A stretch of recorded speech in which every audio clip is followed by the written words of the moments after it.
nosso bem se desdobra de dentro. Isso nos leva à palavra eu, conforme é usada no Novo Testamento, quando o Mestre diz: uma comida tenho para comer que vós não conheceis. João 4:32. Podemos ter certeza de que ele está dizendo que a presença de Deus em nós é uma carne que o mundo não conhece. Eu sou a ressurreição e a vida. João 11:25. Significa que o eu dentro de nós, o Cristo de nós, é o poder da ressurreição. E não templos sagrados, nem cidades sagradas, nem mestres sagrados, mas eu, o Espírito de Deus em nós. Podemos começar uma vida totalmente nova com base na revelação de que uma vez que o reino de Deus é interior, nosso bem deve se desenvolver a partir de dentro. Se fôssemos compositores de música, não copiadores da música de outra pessoa, onde iríamos buscar a composição? Certamente não nas bibliotecas para copiar o que outra pessoa compôs, mas dentro de nossa própria consciência, onde temos todo o direito de esperar algo novo acontecer, algo até então desconhecido. Por que não? A natureza de Deus é infinita. Deve haver um número infinito de melodias nunca antes ouvidas pelo homem, um número infinito de combinações de notas nunca antes escritas.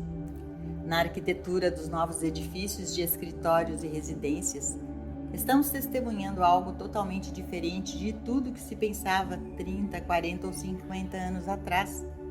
Isso não foi copiado de nenhum lugar, porque não existia antes. Alguns dos grandes arquitetos desta época se internalizaram e encontraram novas formas de edifícios para servir aos propósitos modernos. Alguns desses, muitos de nós concordaremos, não são tão bonitos quanto os mais velhos, de acordo com o nosso senso de beleza.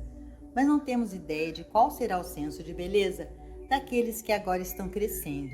E esses edifícios devem satisfazer o senso de beleza deles, e não o nosso. Se vamos construir edifícios de qualquer natureza, pontes, estradas, aviões ou formas de comunicação, os trabalhadores dessas áreas devem aprender a voltarem-se para dentro, trazendo a inspiração de novas ideias para esta nova era. Então, nós também descobriremos que toda a sabedoria espiritual que já existiu na Terra já existe dentro de nós. Além disso, toda a sabedoria espiritual que ainda não foi revelada ao homem existe dentro de nós, aguardando nossa capacidade de nos voltarmos para dentro. Quer precisemos de ideias, quer de dinheiro para financiar ideias, quer de materiais, independente de nossas necessidades, nesta nova era espiritual, devemos aprender que tudo o que existe no mundo exterior tem sua substância interior. Tudo o que é feito da substância do invisível, e tudo isso existe dentro da sua consciência e da minha. O propósito da contemplação ou meditação é ir para dentro, até que, seja ouvindo a palavra ou sentindo a presença, recebamos uma segurança interior. Eu estou em campo, minha graça está contigo, tenho comida dentro de ti suficiente para todas as necessidades. Posso te dar água viva e nunca mais terás sede. Minha paz eu te dou.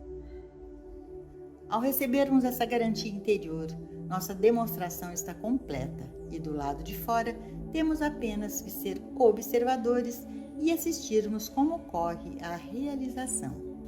Álibis não são permitidos.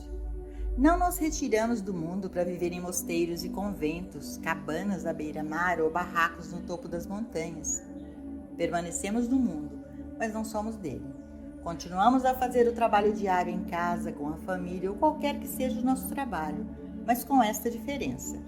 Não há preocupação com isso, sem medo, sem ansiedade, porque o trabalho do plano externo é primeiro estabelecido no nível interno, e uma vez estabelecido ali, ele tem um caminho próprio de se realizar aqui. Em nossa experiência humana como homem da Terra, aceitamos o sentido material da existência que diz que, para cumprirmos nossa vida, dependemos de pessoas, circunstâncias, condições ou governos. E, portanto, cada um de nós recebeu um álibi maravilhoso para o fracasso. O governo não era o certo, nossos pais não estavam certos, nossos vizinhos não estavam certos, nossos empregadores não estavam certos, nossos funcionários não estavam certos, não tínhamos dinheiro suficiente. Todos nós temos álibis perfeitos para que possamos descansar em paz em nosso fracasso. Se podemos nos contentar com o fracasso, mas se não podemos nos contentar com o fracasso, então vamos despertar para o fato de que cada um de nós é um indivíduo totalmente dependente do reino de Deus e de sua graça, que foi estabelecida dentro de nós desde o princípio. Certamente, por causa da ignorância espiritual de pais, avós, parentes e amigos, todos nós conhecemos deficiências. Todos nós tivemos problemas difíceis de enfrentar. Mas, embora possam servir de álibis para os do mundo, podem ter certeza de que não servirão de modo algum ao nosso propósito. Para nós, foi revelada aquela grande sabedoria de que o reino de Deus, a totalidade de Deus, está estabelecido dentro de nós antes que Abraão existisse e até o fim do mundo. Ele nunca nos deixou, nunca nos abandonou e nunca o fará. Reconciliação como um ato de consciência. O filho pródigo desertou de seu pai. O pai nunca deserdou o filho. Quando ele se virou para voltar para a casa do pai, o pai o encontrou. E tenho certeza que era mais da metade do caminho, porque é assim que acontece conosco. Quando nos voltamos para a compreensão de que harmonia, plenitude, realização, liberdade, alegria, paz e prosperidade não dependem de pessoa, lugar, coisas, circunstâncias ou condições externas a nós, mas sim que dependem de nossa união consciente com nossa fonte, encontramos essa graça interior. Essa reconciliação deve ser um ato de consciência. Vagueamos tão longe da casa do Pai que voltar para dentro por um dia não nos restabelecerá. Devemos persistir na meditação diária, na contemplação diária dessas verdades bíblicas e de seu significado espiritual, até que entendamos que há algo dentro de nós tão próximo que recebeu o nome de Eu. É a presença de Deus, ou Filho de Deus, o Cristo de Deus, a filiação espiritual. Isso é o que eu sou. E quando nos voltamos para dentro em contemplação, podemos ouvi-lo dizer: Filho, tu estás sempre comigo e tudo que eu tenho é teu. Lucas 15, 31. Eu, o Espírito de Deus dentro de ti. Tudo que eu tenho é teu, seja Bill, Mary, William ou Robert, filho ou filha, tudo que eu tenho, o eu que está no meio de ti, o eu que nunca te deixou, que nunca te abandonará. O poder do eu sou. Devemos levantar este eu, o Filho de Deus, em todos aqueles que encontramos, nunca esquecendo os nossos inimigos, porque orar pelos nossos amigos não nos adianta nada. Devemos começar a olhar para esses países, para esses povos, para aqueles governos onde, no tempo presente, o Cristo não está sendo mostrado, e reconhecer o Filho de Deus no meio deles, reconhecer esse eu no meio deles. Quando reconhecemos o Cristo encarnado universalmente no homem, no santo e no pecador, nos enfermos e nos sãos, e naqueles que erroneamente chamamos de mortos, podemos dar um grande passo, provavelmente um dos maiores que qualquer um de nós já deu, e podemos dizer: não há poder no céu ou na terra maior do que eu sou. Quando dissermos isso, estaremos dizendo aquilo que tornará impossível que as armas do mundo cheguem a você e a mim ou à humanidade, porque estaremos reconhecendo o eu sou no meio deles. E estaremos reconhecendo que não há poder externo maior que o poder do eu dentro deles. Estaremos ressuscitando o Filho de Deus no santo e no pecador, entre os mortos-vivos, bem como os que estão entre os mortos sepultados, nenhum dos quais está realmente morto. Os mortos-vivos são aqueles que comem, dormem e trabalham separados e à parte de sua verdadeira identidade. O manequim do ventríloco tentando viver sem o ventríloco. Os vivos são aqueles em quem o Filho de Deus foi exaltado e que sabem que quando ouvirem a voz mansa e delicada, 1 Reis 19:12, ela dirá: eu estou no meio de ti, eu no meio de ti sou poderoso, eu no meio de ti sou pão, carne, vinho e água, porque eu estou no meio de ti, nenhuma arma levantada contra ti prosperará.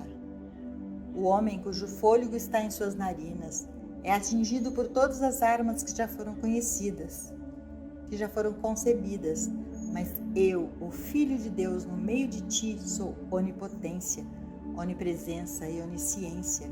Nada pode prevalecer contra mim. Apenas o reconhecimento consciente da onipotência, onisciência, onipresença, como a voz mansa e delicada interior, apenas isso nos liberta das armas deste mundo, suas armas mentais e suas armas físicas. O significado dos problemas. A vida poderia ser muito enfadonha se fosse apenas uma repetição de tudo o que aconteceu antes. Cada dia traz novas experiências e com elas o que o mundo chama de problemas. Eles não devem ser vistos como se Deus nos tivesse abandonado. Eles devem ser aceitos como parte da existência de rotina normal de todos e devemos reconhecê-los como oportunidades.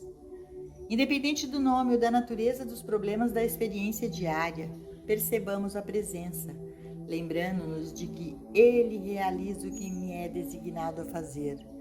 Jó 23:14. Este Ele aqui referido é o mesmo Eu dentro de nós, que é o Espírito de Deus.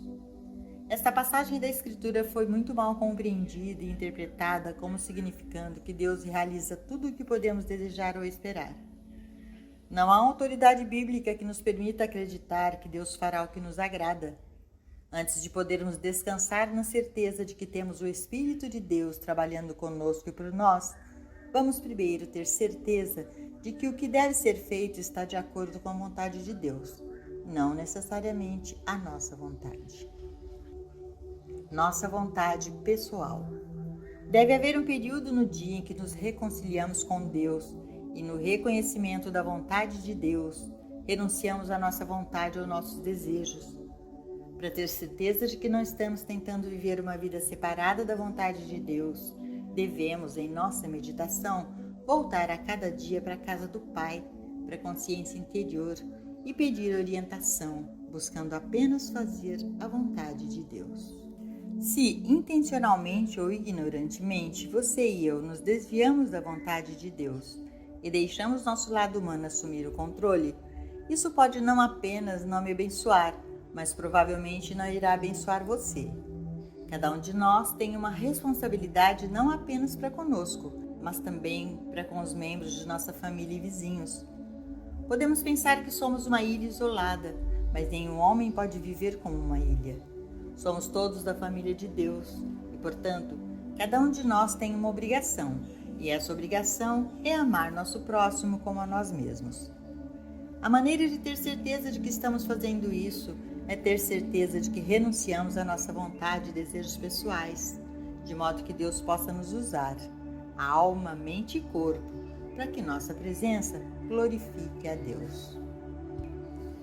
Uma maneira pela qual mostramos a glória de Deus é nos submetermos diariamente à sua vontade, ao seu amor, à sua vida, ao seu espírito, e então deixarmos que Ele realize o que nos é designado a fazermos. Vamos abandonar a crença de que podemos traçar um plano para nós mesmos, feito de nossa vontade, desejo ou esperanças, e então pedir a Deus que nos faça prosperar. Isso seria fazer de Deus um servo. Deus não realiza a nossa vontade. Deus não se compromete a nos fazer prosperar em nada daquilo que desejamos. Deus nos faz prosperar naquilo que Deus nos dá para fazer.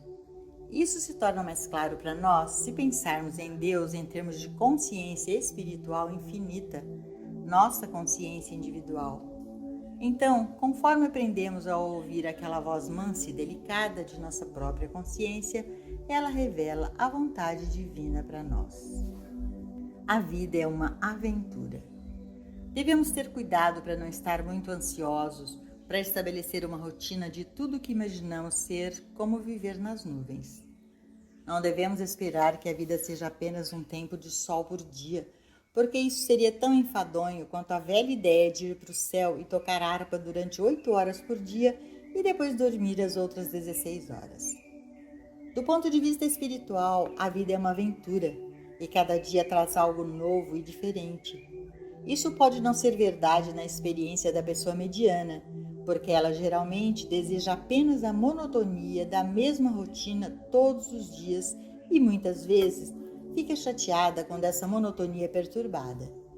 Isso não é certo para uma pessoa no caminho espiritual, porque não apenas Deus é infinito, mas Deus é infinito em amar, Deus é infinito em transmitir, Deus é infinito em graça. Portanto, podemos esperar com razão uma infinidade de experiências. Experiências de Deus, boas experiências, mas totalmente diferentes umas das outras e de natureza variável.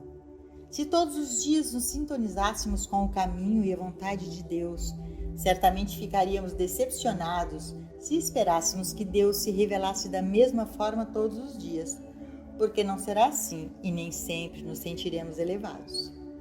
Os vasos devem ser esvaziados para serem preenchidos, e nesse processo de esvaziamento podemos experimentar muitos dias de esterilidade, sentindo que estamos separados de Deus ou que Deus nos abandonou por algum motivo.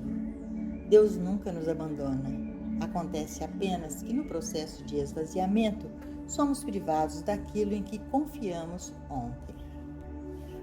Aqui também, especialmente no mundo metafísico e muito frequentemente no mundo espiritual, experimentamos problemas. Alguma verdade nos é revelada ou dada que faz coisas notáveis por nós, e então amanhã nós esperamos que a mesma verdade faça tudo de novo. Isso não acontece dessa forma. A razão é que o poder não estava na declaração da verdade que nos foi dada, mas na consciência de onde veio. Se esperarmos que uma declaração da verdade faça algo por nós, teremos construído um bezerro de ouro. Teremos esperado o poder espiritual de um efeito. Uma declaração da verdade é um efeito. Não é verdade, não é Deus. Nossa consciência individual da qual essa declaração veio é Deus, e Deus nos alimentou com essa refeição, com essa verdade, mas então terminamos com isso. Na próxima refeição, seremos alimentados de maneira diferente, com uma passagem diferente da verdade ou um significado diferente da mesma passagem. A passagem, Ele realiza o que é designado para mim, foi muito importante em minha vida. A parte que entendi por muitos anos foi a primeira parte, Ele executa. Mas muito recentemente, recebi uma nova luz sobre essa passagem, que somente aquilo que Deus nos dá para fazer, Deus aperfeiçoa e executa. Se eu havia sido alimentado por muitos anos com a compreensão de que há um Ele dentro de mim que atua, agora eu fui alimentado de um ponto de vista totalmente diferente e capaz de mudar toda uma atitude de vida. Em outras palavras, agora mais do que nunca, eu poderia conscientemente entregar minha alma, mente e corpo todos os dias à sua vontade e ao seu caminho. O poder de Deus não está em uma passagem da Bíblia. As palavras são apenas o alimento, a substância com a qual Deus nos alimenta. Deus é a nossa consciência, portanto, o poder de Deus é nossa consciência. Quando na meditação voltamos a Ele repetidamente para cada pequeno item do dia, somos alimentados com a carne que o mundo não conhece. Todos nós já passamos pela experiência de receber uma passagem da Escritura e experimentar cura, elevação ou alguma bênção espiritual por meio dela. Talvez também tenhamos passado pela experiência de ficar desapontados às vezes em que a mesma passagem parecia não fazer nada por nós. Naquela época havia se tornado um picadinho e essa não era nossa comida no momento. A questão é que devemos ser espiritualmente alimentados por Deus, que é a nossa consciência individual. Nem sempre somos alimentados com palavras ou pensamentos ou citações. Às vezes somos alimentados apenas por um sentimento da presença ou por uma liberação interior de algum tipo. Provavelmente a liberação de tensão mental ou física, algo que atesta a presença de Deus percebida e realizada. Se buscamos declarações da verdade separadas e a parte de recebê-las da consciência, buscamos erroneamente. Buscamos poder onde ele não existe. Se estivermos lendo a Bíblia e chegarmos a uma passagem específica que se destaca, podemos interpretar isso como nossa consciência nos dando aquela passagem para o alimento imediatamente necessário. E então, podemos ponderá-lo, digeri-lo, assimilando aquele alimento. podemos fechar o livro, guardá-lo e depois cuidar de nossos negócios. Não é a leitura dos livros que nos revela o reino de Deus. É a assimilação das passagens que de vez em quando se destacam, prendem nossa atenção e às vezes parecem destacadas em luzes elétricas. Notas de gabinete. Hoje fui levado a buscar nossos recursos espirituais, talvez porque este livro esteja esgotado há algum tempo, mas recentemente recebemos um carregamento da Inglaterra, onde agora foi republicado. No primeiro capítulo, Uma Nova Vida pela Graça, encontrei um tesouro que é realmente a essência de toda a vida espiritual. Compreender o princípio estabelecido naquele capítulo é viver na sempre presente graça de Deus, operando e funcionando agora. Não que qualquer coisa que façamos torne essa graça operativa em nossa experiência, mas à medida que rendemos nossa vontade e desejos e nos aquietamos internamente, nos tornamos cientes dessa graça que está para sempre em operação. Qualquer estudante que vivesse com aquele primeiro capítulo por um mês ou um ano encontraria a nova vida pela graça em sua própria experiência. Nossos recursos espirituais é um dos mais práticos de todos os nossos escritos do Caminho Infinito. Na verdade, alguns alunos disseram que se eles pudessem ter apenas um livro do Caminho Infinito, seria esse, porque ele incorpora os princípios da vida espiritual de forma tão clara e concisa e de uma forma que não deixa dúvidas quanto à sua explicação prática no dia a dia das situações. O breve trecho a seguir é a essência do capítulo e do livro. Trabalhe, trabalhe, trabalhe, vigie e ore. Não com o propósito de influenciar Deus, mas com o propósito de nos purificar de qualquer crença de que Deus é um Deus que retém, pune ou vinga. Liberte Deus de qualquer obrigação para conosco e reconheça que a única obrigação de Deus é manter e sustentar seu próprio universo espiritual. Liberte Deus. Deus não nos deve nada, mas Deus deve a si mesmo a alegria de viver livremente e com alegria, expressar-se livremente, ser livremente, e nós somos os destinatários da graça de Deus. Deus está sempre em expressão, e viverei com a palavra é. Deus é, o bem é, a vida é, o infinito é, a onipotência é, a onipresença é. Minha oração é conhecer essa verdade e não colocar forças em movimento.